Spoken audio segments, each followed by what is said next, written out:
La dramaturgie se porte à merveille dans les studios de cette chaîne. On se demande parfois si les rédactions n'offrent pas des cours sur l'art de mieux inquiéter. Sur 700 stations, 600 sont à sec, annonce France 2. Un chiffre aussi extraordinaire que la chaîne a presque oublié le principe de la vérification. Elle augmente avec une constance considérable au point qu'elle omet un détail. Malgré tout, le prix du carburant demeure inchangé. Une omission, sélection éditoriale ou simple brutalité. Et à défaut d'ajuster la réalité, France 2 secoue le panier de la ménagère. Elle s'invite même dans les cuisines pour décréter une inflation de 40% sur les produits de base.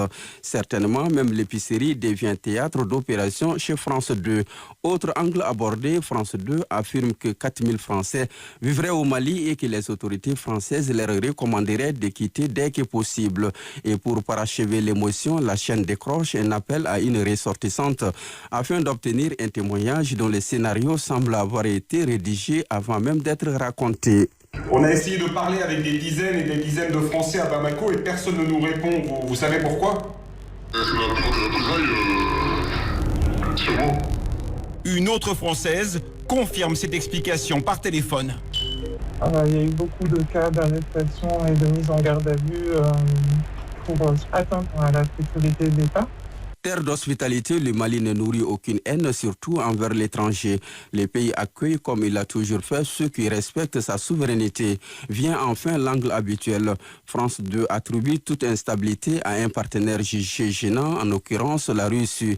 Ces plateaux sont envahis par des anciens otages et spécialistes du terrorisme qui ne manquent pas d'interpeller. Selon France 2, la propagande des terroristes est synonyme de leur montée en puissance, qui serait l'effet direct du choix stratégique du Mali. La chaîne entretient la fiction d'un pays au bord de l'effondrement.